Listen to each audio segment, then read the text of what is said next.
know it's wrong if we're taught that it's wrong, but if you're not taught that it's wrong and that it's okay, and that it's your fault, then you assume, that's what you assume. And then at about the age of 12, because I was a bad seed at home, I had moved in with my trafficker, and in 6th grade I was yanked out of school with only a 6th grade education. I want you to know y'all are so blessed. I know school has got to be tough at times. I know sometimes it's going to be really hard to plug away, but I would have loved to have had the opportunity that each one of y'all have, so please just focus and just keep fighting your fight. And so I was yanked out of 6th grade, and then I began being sold at bars.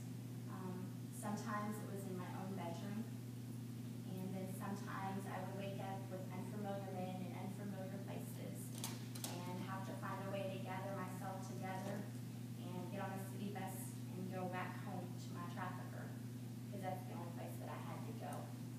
And there really wasn't. It's Stockholm syndrome. Basically, you think you're indebted to these people, so you defend them, you tend to protect them, and so going home for a lot of people would be like, well, why would you do that?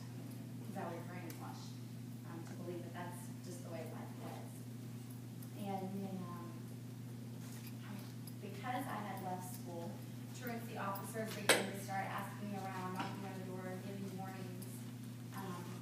And so the family member had a gambling debt, and in exchange for his gambling debt, he sold me to an underground sex trafficking ring in Texas. So I never left Texas. I stayed in Texas the entire time that all this was going on. And in the sex trafficking ring, there was 14 of us girls in there. You're on a metal twin-size bed. You're handcuffed up to the bed. The only time you get to leave is to take a shower, get makeup on, get dressed up, and then go prance in front of these men as a willing little girl who wants to do this. Sometimes they're as many as 5 men a night, sometimes as many as 30 men a night. Just depends. And whatever they want, you pretty much have to give them. There's no way of saying no. So in one instance, which I talked about today on 700 Club, it was so painful. Eventually, your body, what happens is your body does begin to shut down, but at the very onset of it, it's very, very painful. And I began to yell, and then I had to bite down on my tongue, and then they masked and taped me to where I couldn't scream, and every nerve ending went dead until I had no voice left. I literally couldn't talk, couldn't scream, couldn't do anything. So that was one instance. And then the worst instance was one of my pimps wanted to burn a child to death, and I was that child. So he took kerosene and he poured it from here to here and lit the match. That's pretty much how I got out of it. I woke up and I was in a garbage can left for dead.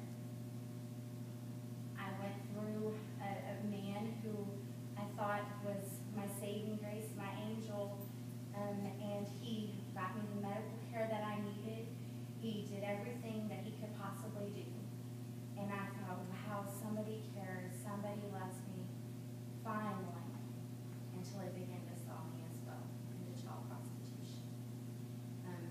These girls have a minimum that they have to make a night, and so sometimes when you're on the streets, you'll be out there for a few hours, and sometimes you'll be out there the entire day just trying to make what you make to get home, because if you don't come home with your minimum, you're beaten, you're tortured, you're raped, you go through a variety of different things. At 18, I was blessed. The man got locked up on a different charge, and so I went into stripping, and to me that was a step up. A lot of us tend to, if we don't know, we tend to look down at a woman who's stripping or a woman who's in prostitution or porn. But if you look at their background, most of them have the same background of abuse that I went through. And all they know how to do with no job skills, no education, is to continue in this lifestyle because that's what they're taught. That's what they do know, and that's how they know to make quick money for themselves. And so stripping was was my step up. I spent several years as a dancer, and the doctors told me that my body was completely incapable of ever having a child, and I went through several miscarriages. I finally got pregnant with my first child, and that I was able to carry to full term, and so I quit, and I immediately stopped and began to do different types of stuff. And I was married at that time, but what happened was, here I am now, I have 2 children and no way to support them. So what do you think it is? I went right back where I knew to make the money to provide for my children.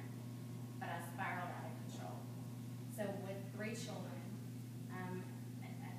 addictions are very, very common. And the addictions are to numb the pain. You have to shut out. You've got to disconnect from reality. And the way to do that is through alcohol and drugs. So I went through that phase and spiraled out of control. Ended up losing the things that were most precious to me, my children. And when that happened, I was done. I wanted to quit. I wanted to give up. So I decided I was going to drive about 5 hours away, say goodbye to my kids. And with a loaded gun, I went out to a bay, fired 1 round, gun burned just fine, put it in my mouth, and tried 3 times. And praise God, the gun didn't go off. What happened was completely an act of God. And at that moment, I began to think, well, what if there is just maybe possibility of a different way? But I had no idea how to do that. So I called a friend and asked him to bring me back and let me get some help. So I checked myself into a hospital. And when I got out of the hospital, after starting extensive counseling and getting some help underneath me, my daughter came to me and said, "Mom, I want to talk to you about my big Jesus." And I said, "No, you don't understand. You see, my grandparents took me to church. Matter of fact, my grandmother was one of the founding 700 members. So she took me to church and she taught me about the Bible, but this guy, there's no way he could love me after everything I've been through. It was hell on earth." But when my daughter began to share with me, completely changed me, and I found her big Jesus. I was sitting outside, I tucked her in bed, and God continued to stir and work within my heart. And there was a thunderstorm brewing, and it was the perfect scene because I was as dirty on the inside as I was on the outside when I fell in the mud and gave my life to Christ. And just like the water, it completely was cleansed on the inside, cleansed on the outside. Woke up the next day, didn't need any of the vices that I'd ever had, and I knew without a shadow of a doubt there was a God, and He lived inside of me. And I feel it's my duty and my responsibility as a survivor. Only 1% survive it. There's no way, with now the voice that I have, that I could keep quiet and allow this to continue to happen to these children. So I've joined in this war just like you guys have, and this is who you're fighting for, is these children. And I commend each and every one of you for doing it. They need a voice. You've got voices. So think of it, if we fight this on, if we look at it as 300,000 children, that's really big. But if we look at it as you taking on 1 child and you taking on 1 child, and each of us taking on 1 child for the sake of 1, everything's different. And now these become children that we can say, you know what, I don't know her name, but I'm going to fight for this child. And together we can make a huge difference. And y'all are doing some of those things to make the difference. And a lot of things have to change, but I think that everybody sitting in this room is going to bring about a big change. So I commend each one of you. Is there any kind of questions that you might have that you think about or you might not know? Could you talk a little bit about your nonprofit and your vision? Yeah. Just so we can kind of catch that vision. Well, there's a lot of, thanks for asking the question, there is a lot of organizations. I think internationally it's huge as well. But a lot of us are fighting for the international side. But domestically, there's not a lot going on, not really. There's things that are starting to go on and things that are starting to change. But when we look at 300,000 children, we've got 120 Well, we're doing, I was locked up 28 times, and it was reinforced, well, if he's getting a ticket, I'm getting locked up, must be my fault. So we're reinforcing that, and then on the flip side of that, they're not offered the counseling, they're not offered life skills. I had no idea how to cook, I had no idea how to clean, I had no idea how to do anything. That's what it boiled down to. So what we're doing for the sake of one is we're opening at the end of this year a state house. Eventually, it'll go on to have 280 beds, and this is where children can come. They don't have to go to different places. They can come and get all the services they need at one place. And so that's our vision, is to do this, because that's the biggest need that I think that we have in America. And if you want more information, that would be the one to get it from. How do you get the girls for a safe house? I mean, how do you get them out of this? You know, here's the thing, rescuing a child is easy. We could go tonight in Virginia, wherever y'all's tracks are, we could each go get some children right now, but where are we gonna put them? And what are we gonna be able to do for them? So there's that breakdown. The rescue part is easy. We can, you know, child pornography, of course, fuels it when you've got 1 in 5 images is out of a minor.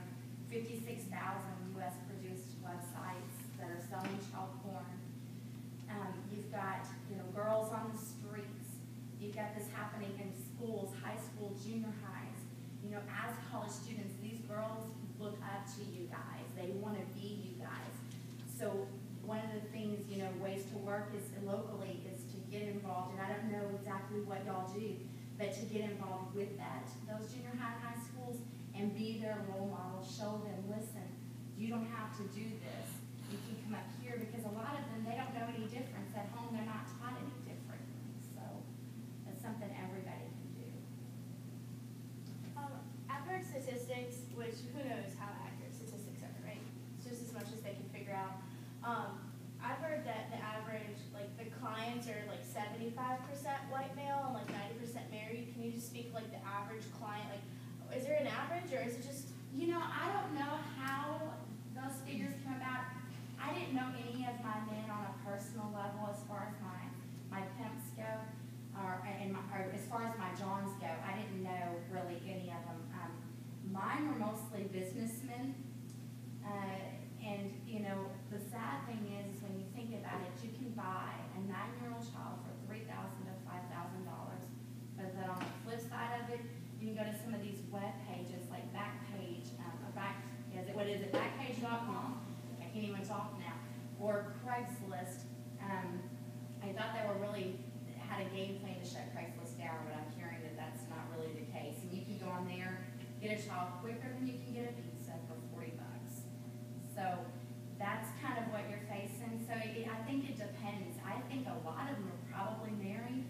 I don't think that there is a race, though. I've seen white men, black men, Asian men, Hispanic, a gamut. And I've seen all ages. You know, some of them being young and some of them being in their 60s and 70s.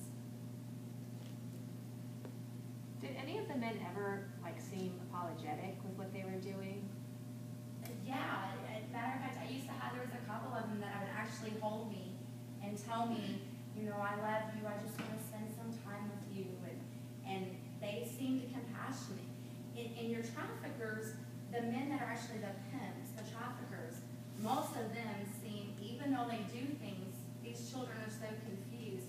We tend to look at the Johns being worse than the traffickers, because our traffickers kind of tend to show us love. Oh, I'm so sorry he beat you up, and let me doctor you and take care of you, and oh, I'm so sorry for this and that, and you begin to defend him. Oh, you would never, and then because you're taking the rap for him, you're not going to turn him over, and that's how they continue to get away with this. Is there anything that us as IJM can help you do, like as far as like things that you need, like with what you're working on? There's a ton of things to be done, really. I can't think of everything off the top of my head, but he's got all the information, and so you can go onto our website, or you can call me or email me. And when I've been talking, I've had like a lot of TVs today, I've had a lot think off the top of my head, but I'm just not able to, but there's a lot of things. Our biggest thing is getting funds for Isaiah's house, because these babies, they need places to go. I mean, it's atrocious. Whenever I was getting locked up, to see these men getting a fine and I'm going to jail, because I'm a criminal. Another great thing is, how many of y'all have sisters or nieces? Another great thing is to get these National Children Identification Kits. Do y'all kind of know what that is? Okay. Can you show me? These kits are great. We've fingerprinted 30 million children so far. We've got babies being born every day and another 30 million on top of that. What we do is you take this kit. The biggest fear of these girls, when they run away, they're kidnapped, they go missing. And one child goes missing in America every 40 seconds. Every 40 seconds, a child goes missing. Then what happens is you have this kit. If my grandmother would have had this kit, she could have brought me home a lot easier, and a lot of this stuff would not have happened. It's got all the information that it takes to start a case. If a child runs away or goes missing, do you know it can take up to 90 days, with the shortest time being 30 days before a case is ever formed. And you've got 48 hours, 90% of these children are approached by a trafficker. And over 50% of them are being sold. So if we've got this information on your nieces, your sisters, everybody else, then guess what? We can do what we need to do to bring them safely back home. So these kits are so important, and I've teamed up with these guys. It's the only one endorsed by the FBI. So it's a really good way of doing something as well. So if you go onto like my website or the 700 Club website, they're $10, and you can get your parents, or whoever, yourself, to order them. And when you're protecting one child here, you're also protecting one in Israel, because we're giving all the Israeli children these